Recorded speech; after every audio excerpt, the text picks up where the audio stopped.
Saludos a todos. Yo soy el licenciado Carlos de Morales García, su abogado de la verdad y pastor de la iglesia Casa Adonai en Vega Baja. Le doy la bienvenida y comienzo por darles las gracias a todos ustedes que han seguido en sintonía, escuchándonos, dándole like, haciendo sus comentarios y compartiendo. Los que nos hayan suscrito, que les estén gustando nuestros videos, que les haya gustado el contenido del canal, les invito a suscribirse. En el video anterior sobre el jurado, que es el segundo video, que es el color naranja, hablamos de cómo fue el proceso de selección del jurado. Hablamos de ciertas cosas extrañas que pasaron en todo el proceso del jurado. También obviamente hablamos de las presiones de la prensa. El elemento de la prensa en este caso ustedes saben que ha sido fundamental y lo hemos cubierto extensamente. Bien, y en este video vamos a comenzar a hablar de cómo fue el proceso de deliberación del jurado y cómo fue ese veredicto, ¿verdad? ¿Qué fue lo que pasó? Primero, tenemos que entender que el jurado le dio credibilidad a alguna parte del testimonio de Luis Cady, esto a pesar de que ciertamente la defensa logró impugnar, como decíamos en el video anterior, el testimonio de Luis Cady estaba impugnado, pero tenemos que entender, ¿verdad?, que el jurado es soberano. O sea, un jurado, pues, aunque un testigo esté claramente impugnado, aunque se haya pasado evidencia en el juicio de que ese testigo ha sido mendaz, etcétera, etcétera, el jurado tiene toda la discreción, tiene toda la facultad, tiene toda la autoridad para adjudicarle cierta credibilidad o mucha a ese testigo. Así que yo creo que en este caso es uno de esos en los que, a pesar de que un testigo está impugnada su credibilidad, el jurado, por ciertas razones, decide creerle o parte o todo de lo que ese testigo trae en su testimonio bajo juramento. Así que en ese sentido, muchas de las cosas que trajo la teoría del Ministerio Fiscal, ciertamente tenemos que concluir que el jurado decidió aceptar o creer ciertos elementos de la teoría fáctica del fiscal, del Ministerio Fiscal. Número 2. Recuerden una cosa, cuando inició el proceso de deliberaciones, el jurado pidió las transcripciones o cierta información y ciertas piezas de evidencia, ¿verdad?, que se presentó en el informe final de la defensa. Y si ustedes recordarán, de hecho esto lo discutí en uno de los videos previos, el tribunal, el juez, no permitió ¿verdad?, que esa petición se le concediera al jurado cuando comenzó sus deliberaciones, porque realmente los informes finales, tanto de defensa como de fiscalía, no constituyen evidencia. Por lo tanto, el juez determinó que eso que ellos estaban solicitando no se les iba a dar. ¿Qué indica esa conducta del jurado cuando comenzó su proceso deliberativo?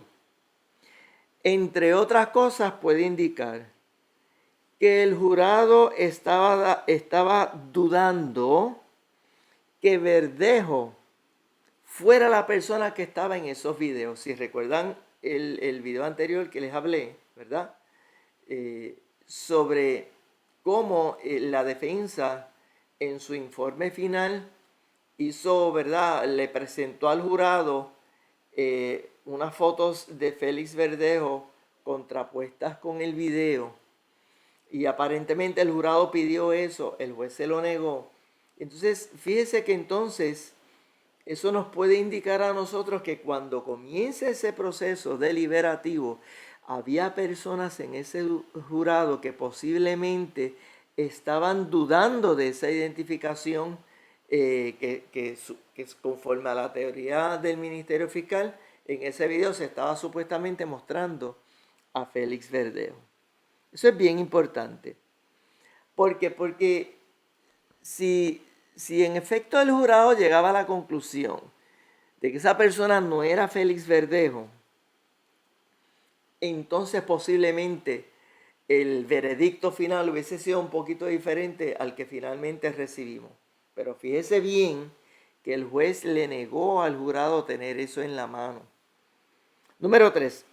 El jurado aparentemente decidió darle credibilidad a la evidencia científica relacionada con la triangulación de los celulares. De hecho, en algunos de los comentarios que he leído, me han traído a colación, ¿verdad? Personas que entienden que Verdejo pues, es culpable, etcétera, etcétera. Y hago un paréntesis para recalcar y reiterar que eh, vamos a tener siempre diversas opiniones, ¿verdad? Y en un canal como este, yo recibo todo tipo de opinión y las escuchamos y puede haber diferencias o divergencias de opiniones. Eso no significa, ¿verdad?, que yo no me siento mal, usted no se tiene que sentir mal conmigo. Sencillamente estamos analizando el caso y va a haber personas que van a tener una posición, ¿verdad?, que no siempre vamos a coincidir, con eso no hay problema. Cierro paréntesis. Pues entonces he recibido un sinnúmero de comentarios sobre ese aspecto en particular. Y yo entiendo que ciertamente el jurado le dio credibilidad a esa evidencia. Lo que nosotros hemos planteado, y yo lo reitero, porque no es una locura lo que yo les estoy planteando, ¿verdad? Es que lo que sin duda demostraba, o bueno, no tanto como sin duda, pero lo que eso podía demostrar posiblemente es que el celular de Verdejo estaba cercano al celular de Keishla. ¿Por qué? Porque la triangulación no se hace de personas, se hace del dispositivo, se hace de ese instrumento, de esa cosa que se llama teléfono celular. Así que el hecho de que el jurado y obviamente personas, ¿verdad?, a través de Puerto Rico y personas que han estado viendo mis videos, el hecho de que concluyan o infieran que esa evidencia demuestra que Félix Verdejo estaba en la escena, estaba en la guagua, etcétera, etcétera, eso es un asunto de un ejercicio de prueba circunstancial. Es decir, usted puede pensarlo, o sea, no es descabellado pensar que eso es prueba circunstancial de que Félix Verdejo estaba en la escena, estaba en la guagua, ¿no?, etcétera, etcétera. Ciertamente, de hecho, como les estoy diciendo, aparentemente el jurado llegó a esa conclusión. ¿Cuál es el planteamiento que yo he estado haciendo, verdad, y que otras personas hacen? Que eso no es necesariamente una evidencia bien poderosa. Es una evidencia circunstancial, pero usted podría pensar que a lo mejor lo que encontraron fue el celular, que a lo mejor le quitaron el teléfono a Verdejo. O también, ustedes saben que se ha planteado, y sobre esto yo he visto que hay controversia, se ha planteado que posiblemente hubo una clonación y que posiblemente, mire cómo se lo estoy diciendo, que posiblemente se pudo simular de manera, digamos, fraudulenta que el teléfono de Félix Verdejo estaba realmente en la guagua y en el lugar de los hechos, etcétera, etcétera, etcétera. Así que, vuelvo, aparentemente, en su proceso de deliberaciones, el jurado entendió que eso era una prueba circunstancial buena para establecer que Félix Verdejo estaba en la guagua. ¿Ok? Bien. Esa triangulación, obviamente, esa triangulación que se hace de los teléfonos, que de hecho, ustedes saben que el perito pues fue demostrando, ¿verdad?, el recorrido de la guagua. ciertamente esa triangulación permitió corroborar unos elementos del testimonio de Luis Cádiz, ¿ok? En términos del recorrido de la guagua. Y claro, el sentido común nos dice que Luis Cádiz conocía bien la ruta porque Luis Cádiz sin duda estaba en la guagua, o estaba en la guagua o guiándola o de chofer o de alguna manera. Recuerde que le he dicho que tenemos nuestras dudas de que esa que ese, ¿verdad? Ese cuerpo de Keishla estuviese en la guagua. Pero no quiero entrar en eso ahora, pero de todas maneras quiero que entiendan que Luis Cádiz conocía la ruta que tomó esa guagua y podía testificarlo. En eso él no mintió. Y ellos corrieron esa guagua asegurándose de que todas las cámaras la vieran. Por eso es que por eso es que a mí me resulta, a mí y a muchas personas nos resulta un poco inverosímil que Félix Verdejo haya tenido tan poca inteligencia de planificar un crimen para que todo el mundo, para que surgiera tanta y tanta evidencia de por dónde él iba, de dónde llevó el cadáver, etcétera, etcétera. Es una cuestión de sentido común. Nada. Así que esa triangulación ciertamente corroboró elementos del testimonio de Cádiz y del movimiento de la guagua. Así que el jurado entendió que eso podía ser una evidencia circunstancial suficientemente buena de que Verdejo y Cádiz estaban en esa guagua junto con los celulares, etcétera, etcétera, etcétera. Y obviamente es obvio que, ¿cuál es la inferencia? Que si Verdejo estaba en la guagua, Verdejo estaba participando directamente del crimen. Bien. Les pregunto a ustedes, ¿verdad? Y esto es una pregunta reflexiva.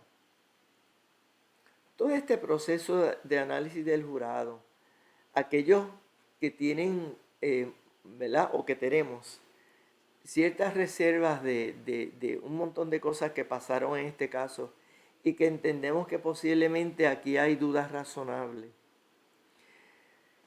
¿Significa esto que el jurado hizo un mal trabajo? Es una pregunta reflexiva que yo les quiero plantear. Yo le voy a dar mi respuesta ahora mismo. No, yo no creo que estas cosas que fueron ocurriendo y que posiblemente el jurado estaba infiriendo, mire, el jurado bregó con lo que tenía a la mano. De eso les hablo un poquito más adelante. Número 4.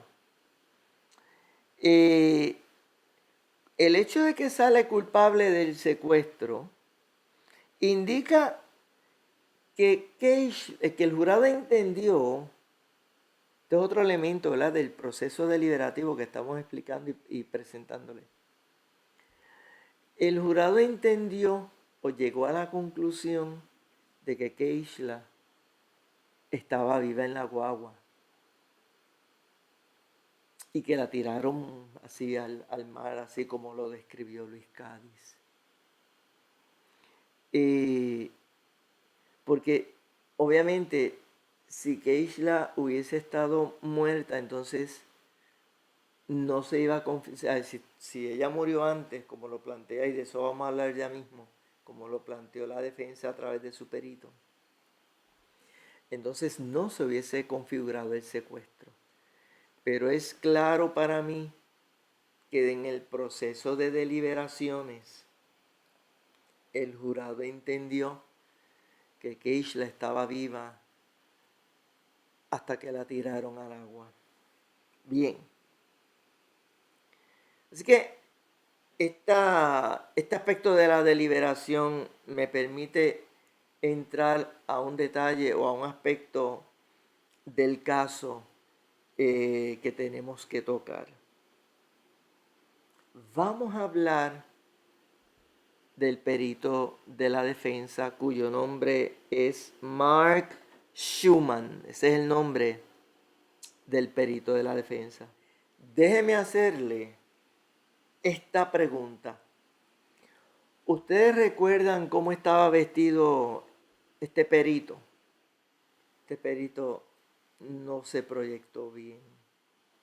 El perito fue interrogado por la licenciada Gabriela Cintrón. ¿Y cuáles fueron los aspectos más importantes que trajo el perito de la defensa en su testimonio? Vamos a mencionar 4 cosas y luego vamos a ver cómo el Ministerio Fiscal en su contrainterrogatorio comenzó a impugnar a este perito. Mire las 4 cosas, quiero mencionar 4 cosas que trajo a colación el perito de la defensa en su testimonio. Número 1, que posiblemente Keishla murió de una sobredosis y que de la manera en que se encontró el cuerpo, habiendo estado un tiempo en el agua, ese cuerpo estaba en unas condiciones que no era posible desde el punto de vista científico, ¿verdad? Y forense, que no era posible hacer una determinación específica de cuál fue la causa de muerte. Número 2, que no había sangrado subcutáneo en el área de la cara, lo cual ponía en duda, o sea, este perito puso en duda el testimonio de Luis Cádiz relacionado con que Félix Verdejo había golpeado en la cara a Keishla. Número 3, que si ella, o sea Keishla, hubiera estado viva, se hubieran mostrado o encontrado otras laceraciones en su cuerpo debido a que ese cuerpo lo encontraron amarrado con cable. Número 4, que no había evidencia real de que Keishla estuviera respirando al ser echada al agua. ¿Qué hizo el Ministerio Fiscal en su contrainterrogatorio? Mire lo que logró establecer el Ministerio Fiscal en su contrainterrogatorio para impugnar al perito de la defensa. Número 1, logró establecer que este perito no llevó ninguna notas para el día de su testimonio, ni tampoco preparó un informe escrito de sus hallazgos. Número 2, que él básicamente trabajó en su análisis de este caso durante aproximadamente 4 horas y que él como perito estaba cobrando $500 por hora. Número 3, que no anotó nada, o sea, no tomó notas. Fíjense que primero el perito no lleva ninguna nota ni ningún informe escrito el día que da su testimonio. Y entonces después lo hacen reconocer que él no escribió ningún tipo de nota. Número 4, que él tardó aproximadamente 1 hora y media en evaluar documentos y fotografías. ¿Ustedes saben cuántas fotos aproximadamente le presentó el Ministerio Fiscal a la defensa? Cerca de 700 fotos. Y aquí, ¿verdad? Voy a hacer un paréntesis para indicarles lo siguiente. Esto es un paréntesis. Mire, muchas veces esto pasa en los casos criminales y también pasa en los casos civiles. Cuando una parte quiere, entre comillas, esconder cosas importantes en un descubrimiento de prueba, lo que hace es que si presénteme todos los documentos que tengan relacionados con X cosas. Pues allá va la parte, sea el Ministerio Fiscal o sea en un caso civil, y busca cuanto recoveco tenga algo que se parezca a eso que está pidiendo como discovery, la otra parte. Y olvídese, a lo mejor lo más pertinente son 2, 3 páginas. Pues allá va y consigue, le envía 100 páginas o 200. ¿Para qué? Para que lo que es valioso como que sea más difícil de encontrar. Eso es una táctica que usan los abogados de siempre. Yo no sé si en este caso, cierro paréntesis, yo no sé si en este caso la fiscalía un poco hizo eso, porque ¿para qué usted necesita 700 fotos? O sea, 700 fotos para mostrar qué cosa. ¿Ves? Pero el hecho cierto es que este perito dijo que él inspeccionó documentos, que es el informe del forense, de ciencia forense, y 700 fotos en 1 hora y media. Ese bien, ya mismo vamos a analizar, pero estoy sentando los datos específicos del contrainterrogatorio. Número 5, que nunca analizó directamente el cuerpo, sino que lo que analizó fueron informes y fotos. Y claro, el perito de la defensa planteó que realmente no hacía mucha diferencia. De todas maneras, esto es algo que siempre se hace con todos los peritos, ¿no? Para impugnar lo que le dice, ¿verdad que usted no vio el cadáver? Claro, porque ¿quién fue el que vio el cadáver? ¿Quién fue el que hizo la inspección del cuerpo físico allí? Pues ciencia forense. Número 6. Schumann no recordó, Schumann es el perito de la defensa, no recordó el nombre de la víctima de Keishla. Y tampoco recordó el nombre de Félix Verdejo y le llamó Valdés, que el apellido era Valdés. Número 7. El Ministerio Fiscal impugnó, para impugnarlo, le trajo a colación que él no había rendido planilla durante unos años y que en algún momento del pasado le habían rechazado algunos testimonios periciales. Entonces, les hago a ustedes, mi querida audiencia, ¿verdad? Yo les hago esta pregunta. ¿Qué creen ustedes que el jurado pensó de este perito después que el Ministerio Fiscal terminó de hacer su contrainterrogatorio?